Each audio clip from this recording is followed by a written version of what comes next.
Hello everybody and welcome to a new series I'm doing on the channel, the Siege Mailbox. If you ever watched this series by Matimio, this is going to be very similar to that. And if you have any Siege related discussion topics or questions, post them in the comments and it can appear in next week's video. I say next week, I might even do more than one of these per week. We'll see how it goes once I get this series going. So since this is the first one, a lot of these questions will be coming from a community post I made on the channel, and we did get a lot of responses, so I'm going to try and go through as many as possible. But make sure I drop a like on this video so I know to make more of these, hit that sub button, and let's get into this. So this first one by Alexander gives us a little concept of what a potential rework for Nøkk might be, and that would be turning her gadget into a mute jammer that she walks around with since she is wearing it, and it would be able to affect only cameras. This would mean that instead of her appearing invisible to cameras, she would completely disable that camera she is in the radius of, therefore also cloaking her team. I actually think this is a pretty great idea, and this would especially be good in plant situations where they have a Valkyrie. That means if Nøkk is there and she is the one planting, any Val camera which is being used to potentially spot her would be currently disabled.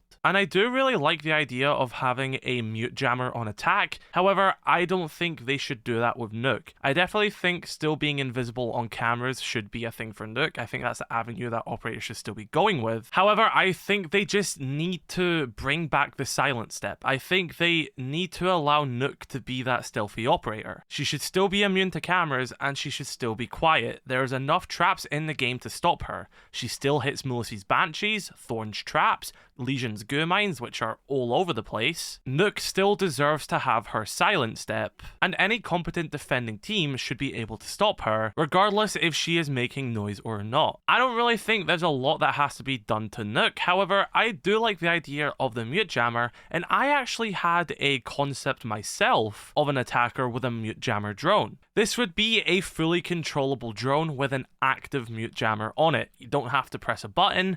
Wherever this drone is, it is a fully active mute jammer. This would then make this drone amazing for droning in your teammates, because if you are pushing alongside this drone, using the callouts being provided by this operator and playing safe and close to that drone itself, you're going to be rewarded with that drone disabling cameras beside you, or capcan traps. It's going to advise team play. It could even be used to drive up to a wall to disable any bandit batteries or electroclaws. And to make that make sense, maybe implement a sort of EMP effect to it as well. Maybe it might be a bit strong with the wall denial, however, when it comes in contact with one of the defending mute jammers by Mute himself, they both go into a stalemate. And then they go into a process of only affecting each other, making both of them useless and disabled until one of them is picked up or destroyed. This means if you have a bandit on the wall, this attacking drone comes up to disable it. If there's a mute jammer on that wall,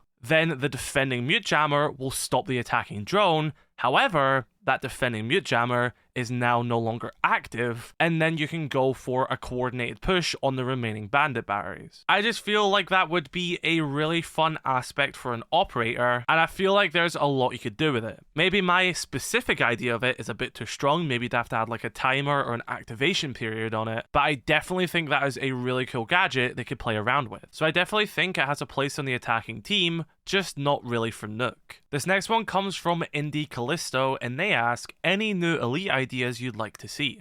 And I definitely have one in my mind which I have wanted for so long at this point. I've made shorts about this and community tab posts, and I made a bunch of tweets about how I really want them to make this. And that would be a crossover elite skin for Mozzie as Wrench from Watch Dogs 2. Now, to begin with, they have pretty much the same body build, so it would look really natural on Mozzie. They are also both involved with hacking. Of course, Mozzie's gadget hacks attacking drones, and Wrench is part of DedSec, and if you guys have never played Watch Dogs, the entire premise of that game is about hacking. They also have very similar charismas. You can even see from the images I'm showing of these two characters, they're both doing finger guns. This would make so much sense for this to be a crossover for Mozzie. And I guess the little cherry on top for this as well is that Watch Dogs is a Ubisoft game, so this would be decently easy for them to do this crossover since they're not really having to ask a different company for the rights. You could also have a really cool DedSec theme skin for his gadget, and especially when you hack a drone, maybe have like a new DedSec overlay on the hacked drone itself. I definitely think this could be one of the coolest crossover elite skins in the game, and I'm still praying that they do this one day. Matthias asks if removing magnified scopes entirely would solve the TDM meta. Would it make the devs have to balance gadgets and kit rather than removing and adding scopes? And I'm going to come at this question from a different angle and say I don't believe the TDM meta is a thing. I don't think it exists. I've played this game since 2017 and I've seen it go through the big major changes, which it has. Movement is completely different. It's slower. You can't lean spam anymore. You can't crouch spam. There has been so many changes over this game's life cycle which has slowed it down, and I genuinely think we are in a stage of Siege where it's in that good sweet spot. And I think to say that we're in a TDM meta would imply that no one is ever using gadgets. From what I've played, this is the most gadget-heavy Siege has ever been in my experience. And I'll see clips on Twitter of people saying about how it's a TDM meta,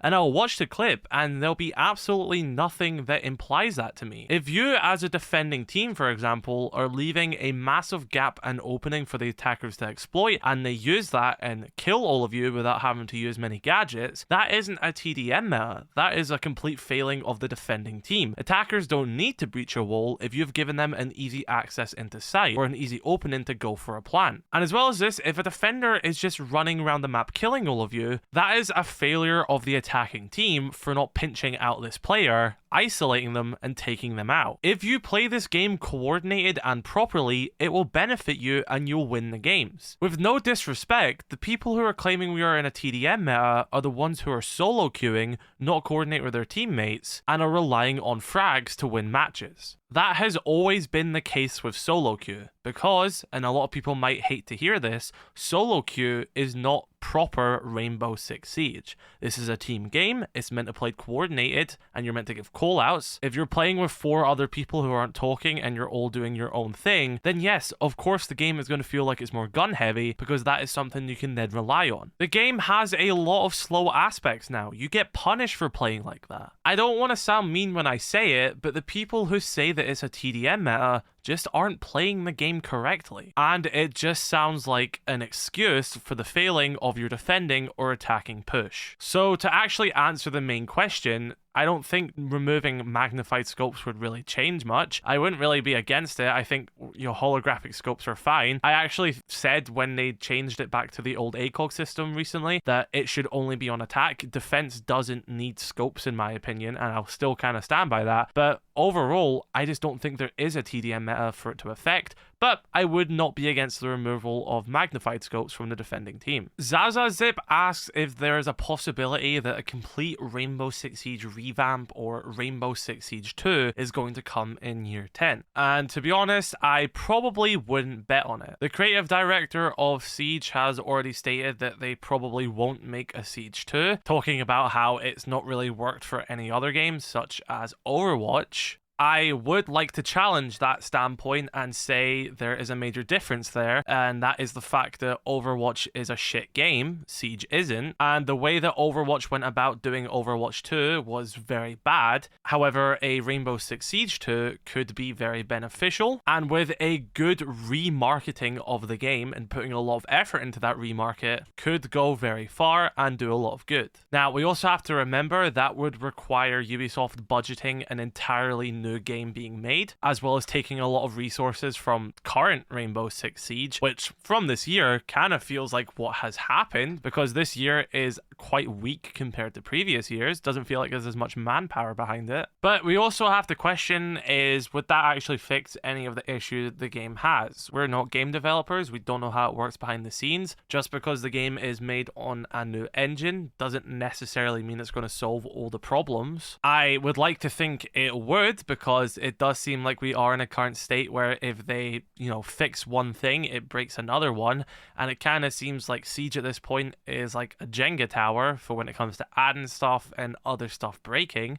So, I'm not going to speak like I know how game development works, but if that is a reason, is because of the engine and how the game was originally built, and if they could take another look at the game in retrospect and build it from the ground up, if that would fix a lot of these issues, then I definitely think they should do it. But I think a lot of people just also have this idea as well, like the moment they make a new game, it's instantly going to fix everything. There's still a lot that has to go into that. However, if it is beneficial on the development side and would make a lot of stuff easier, as well as being a new start for Siege with hopefully a better anti-cheat, less bugs, and a remarket of the game with potential free-to-play capabilities, then of course I would want that. I want nothing but this game to succeed. And a fresh new Rainbow Six Siege with a free-to-play option and it being advertised again, buying up YouTube ads and everything, saying, listen, this is a new Siege, all your items are going to carry over from the old game. This is a continuation but a fresh start with everything that the old game had to offer. Then I definitely believe that Rainbow Six Siege would be on top again. Will it happen next year? Who knows? But just remember, year 10 is the 10th anniversary, so at least expect something, not necessarily a new game, but something different to what we usually get, hopefully. I don't know. So yes, best case scenario, I do hope that R6-2 does come, but that's really all I can say about it. And the final one in this video is by Borrowed Memes, and they say, do you think Fenrir needs another nerf? And if so, what would it be? And if Solus's nerf was too harsh, what should be changed? So let me begin with saying I don't think Fenrir's nerf was too far. I think he doesn't need another nerf.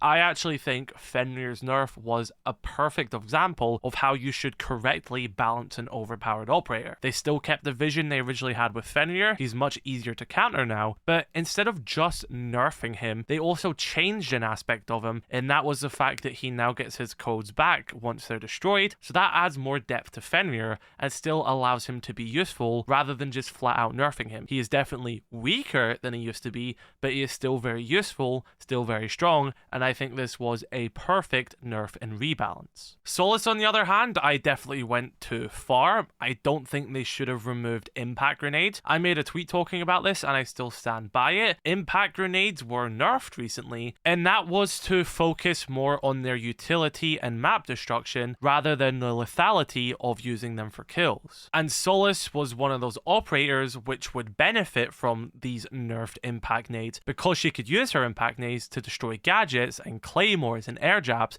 which she has seen on her scanner. So I think removing impact nades from Solus undermined the entire reason why impact nades were nerfed, because she was one of those operators who were going to use them correctly. And I think for the most part she's okay. I wouldn't have nerfed the range and the duration. I would have just removed her from prep phase. I've always stood by that. I think that's really the only thing that needed to happen, and I'm glad they did do that. But we also have to remember that season 3 will be bringing us part 2 of this change, and I'd like to think that this is going to be less of a nerf and more of a rebalance like what was done to Fenrir. So it was like, get the first stage out this season, let's knock Solus down because she is too strong, and whilst we work on the rest in the background, which will come in season 3, that will then bring her back up to be more in line with other operators. And this probably just took a bit longer than Fenrir's would because of how complex Solus is as an operator. So I believe that yes, they did kind of go too far with the Solus nerf, but I also believe that that was on purpose because I think that next season they're going to sort of rebalance her again